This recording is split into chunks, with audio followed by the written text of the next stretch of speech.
ನನ್ನ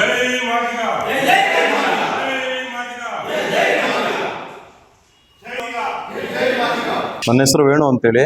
ಮಾದಿಗ ಸಂಘಟನೆಗಳ ಒಕ್ಕೂಟದಿಂದ ನೇಮಕಾತಿಗಳಲ್ಲಿ ಒಳ ಮೀಸಲಾತಿ ಆಗ್ರಹಿಸಿ ರಾಜ್ಯಾದ್ಯಂತ ಬೃಹತ್ ಪ್ರತಿಭಟನೆ ಹಾಗೂ ಮುಖ್ಯಮಂತ್ರಿಗಳ ನಿವಾಸಕ್ಕೆ ಭಾರಿ ರ್ಯಾಲಿ ವಿಚಾರವಾಗಿ ಈ ಒಂದು ಸಭೆಯನ್ನು ಹಮ್ಮಿಕೊಂಡಿದ್ದೀವಿ.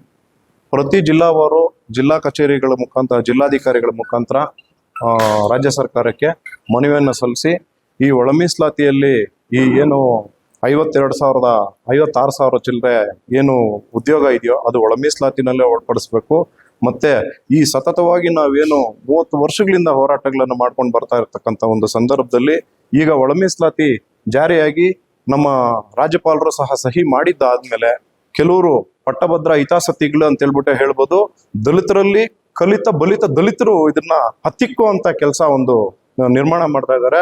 ಕಡುಬಡವರು ಹೃದಯ ರೋಗ ಮತ್ತು ಹೃದಯ ಶಸ್ತ್ರಚಿಕಿತ್ಸೆ, ವ್ಯಾಸ್ಕುಲರ್ ಶಸ್ತ್ರಚಿಕಿತ್ಸೆ, ಸಮಗ್ರ ಹೃದಯ ಆರೈಕೆ ಸೇವೆಗಳಿಗಾಗಿ ನಿಮ್ಮ ವಿಶ್ವಾಸಾರ್ಹ RL Jalappa Narayana heart centre, STUMC campus, Tamaka, Kolar. 180030090309. ಒಲಿರಲ್ಲೂ ಇದ್ದಾರೆ, ಮಾದಿಗರಲ್ಲೂ ಇದ್ದಾರೆ.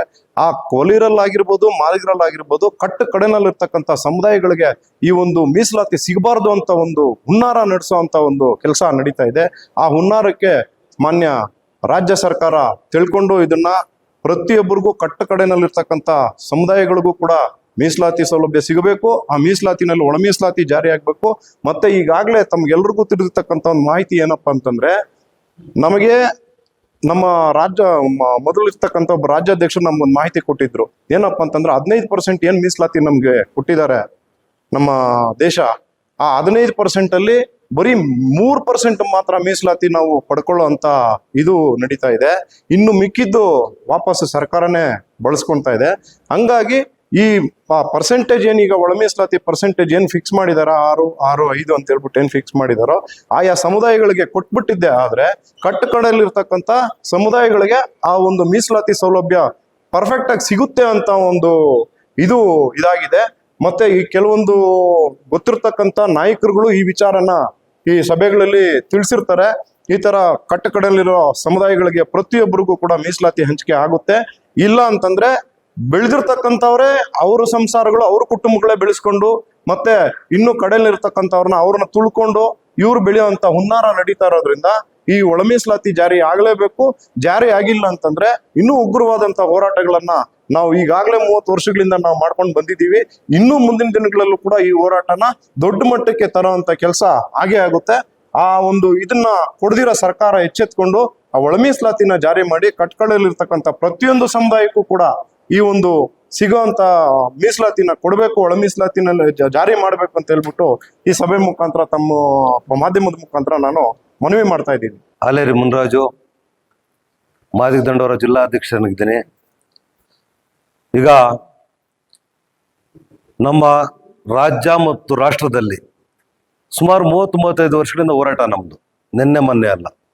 35 ವರ್ಷಗಳಿಂದ ಯಾವೊಬ್ಬ ಹೋರಾಟಗಾರರು ಒಳ ಮೀಸಲಾತಿ ಬೇಡ ಅಂತ ಹೋರಾಟ ಮಾಡಿಲ್ಲ. ಈಗ ನೆಪ ಮಾತ್ರಕ್ಕೆ ಅವ್ರು ಹೋರಾಟ ಮಾಡ್ತಿದ್ದಾರೆ ವಿನಃ ಆತ್ಮಸಾಕ್ಷಿಯಾಗಿ ಹೋರಾಟ ಮಾಡ್ತಾ ಇರ್ತಕ್ಕಂಥ ನಾಯಕರಲ್ಲ ಯಾರೇ ಆಗ್ಲಿ ಮಾಡ್ತಾ ಇರ್ತಕ್ಕಂಥವ್ರು. ಈ ರಾಜ್ಯದ ರಾಜ್ಯಪಾಲರು ಸಹಿ ಹಾಕಿದ ಮೇಲೆ ಬಂದಿರ್ತಕ್ಕಂಥ ಹೋರಾಟಗಾರರು. ಅದಕ್ಕೆ ಮೊದಲು ಯಾವೊಬ್ಬ ನಾಯಕರೇ ಆಗ್ಲಿ ನಮಗೆ ಒಳ ಮೀಸಲಾತಿ ಬೇಡ ಅಂತ ಹೇಳ್ತಾ ಇಲ್ಲ, ಎಲ್ಲರೂ ಬೇಕು ಅಂತಾನೆ ಹೇಳ್ತಾ ಇದ್ದಿದ್ದು. ಈಗ ರಾಜ್ಯಪಾಲರ ಸಹಿ ಅಂಕಿತ ಆದ್ಮೇಲೆ ಬೇಡ ಅಂತ ಇದ್ದಾರೆ. ಈಗ ಇದನ್ನ ಹುನ್ನಾರ ಮಾಡ್ತಾ ಇರ್ತವ್ರು ರಾಜ್ಯ ಸರ್ಕಾರ. ನಮ್ಮ ಮೇಲೆ ಅವ್ರ ಮೇಲೆ ನಮ್ಮನ್ನ ಎತ್ತಿಗಟ್ಟಿ ಈ ರಾಜ್ಯ ಸರ್ಕಾರವನ್ನ ಮಾಟ ಆಡಿಸ್ತಾ ಇದೆ. 27ನೇ ತಾರೀಕಿಗೆ ಏನಾದ್ರು ನೀವು ಒಳ ಮೀಸಲಾತಿ ಜಾರಿ ಇಲ್ಲದೆ ಪಕ್ಷದಲ್ಲಿ ಮಾದಿಗರ ಶಕ್ತಿ ಏನಂತ ನಿಮಗೆ ಸರ್ಕಾರಕ್ಕೆ ತೋರಿಸ್ಕೊಡ್ತೀವಿ. ದಯವಿಟ್ಟು 27ನೇ ತಾರೀಕು ಈಗ ನೀವು ಒಳ ಮೀಸಲಾತಿ ಏನು ಅಂಗೀಕಾರ ಮಾಡಿ ನಾವು ಹಂಚಿಕೆ ಮಾಡ್ತೀವಿ ಅಂತ ಹೇಳಿದಿರಿ, ಅದ್ರ ಪ್ರಕಾರ ದಯವಿಟ್ಟು ಮಾಡಿದ್ರೆ ಮಾಡಿ. ಇಲ್ಲವಾದಲ್ಲಿ ನಿಮ್ಮ ಸರ್ಕಾರಕ್ಕೆ ಬಿಸಿ ತುಪ್ಪವಾಗಿ ಮಾದಿಗರು ನಿಲ್ತಾರೆ ಅನ್ನೋ ಎಚ್ಚರಿಕೆಯನ್ನ ನಾನು ಈ ಮಾಧ್ಯಮದ ಮುಖಾಂತರ ಎಚ್ಚರಿಕೆಯನ್ನು ಸರ್ಕಾರಕ್ಕೆ ಕೊಡ್ತಾ ಇದ್ದೀನಿ.